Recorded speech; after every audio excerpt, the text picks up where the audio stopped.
Hello everyone, today I want to share with you what might be the slowest possible win in 3-card blind. Usually in 3-card blind, players submit decks of 3 cards where all 3 cards begin in their opening hand, and players do not lose for drawing a card while their library is empty. Given that the majority of cards in Magic's long history are legal in the format, that allows players to play some extremely powerful decks. However, some more twisted minds prefer to ask the question, what is the worst 3-card deck that can still win a game? I present to you the 5,223 turn Moneychanger combo deck. The combo here is simple. We play Helix Pinnacle and put 1 mana into it every single turn until we have 100 charge counters and we win the game. The challenge here is that our mana source is Forbidden Orchard, which every time we tap it gives our opponent a 1/1 spirit. That means at a minimum we are going to have to give our opponent 1 spirit to play Helix Pinnacle and another 100 spirits to get those 100 charge counters. The solution here is Moneychanger. Moneychanger lets us bank up credit counters that can later be exchanged for life. This means that we start by playing Moneychanger, giving our opponent a 1/1 spirit. Because Moneychanger has 2 toughness, it can block that 1/1 spirit indefinitely while it banks up credit counters until we have enough life that we can tank all of those spirits for enough turns to get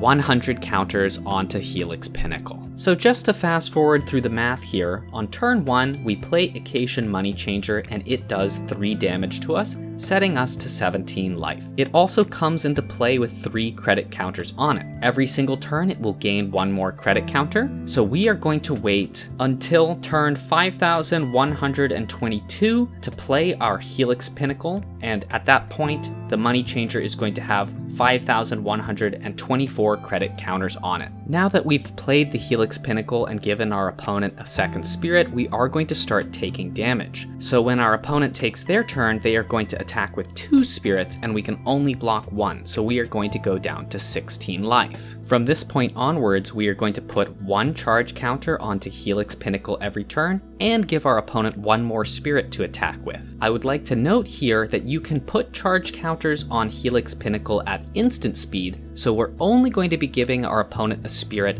after their combat step. That way we don't take extra damage from that spirit until the following turn. We do manage to get a few more blocks in with Moneychanger, but very quickly we are going to be forced to sacrifice it once we hit 1 life remaining. A few moments later. So once we have reached 1 life, at the beginning of our next upkeep, we will allow 1 credit counter to be placed on the Moneychanger, and then we are going to sacrifice it to gain 5,130 life. At this point, our opponent has 7 spirits, so they are going to attack us. We are at 5,131 life because we had 1 life at the beginning of the turn, and they set us to 5,124 life. We still have a long ways to go in terms of charging up our Helix Pinnacle, so I'm going to fast forward here and just save everyone the headache. Every turn we're adding another charge counter to Helix Pinnacle and our opponent is getting another spirit, so the amount of damage that we take every turn increments up by 1, and the number of charge counters we have also increments up by 1. So over the course of the next 94 turns, we are going to take a whole lot of damage on our way to getting 100 charge counters. 6.5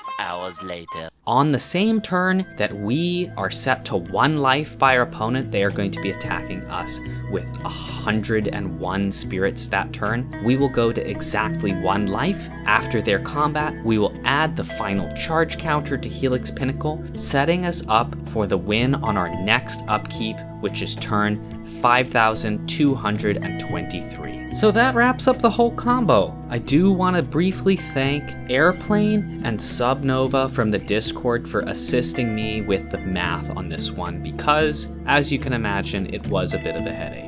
For those of you who are maybe doubting the math here, I am going to have the Google Sheet that I use linked in the description of the video, so if you are the kind of person who wants to see the breakdown on a turn-by-turn basis, it does exist. You can fact check me on this stuff. And with that, I hope you enjoyed examining this absolute abomination of a deck. Thanks for watching, everyone. See you soon.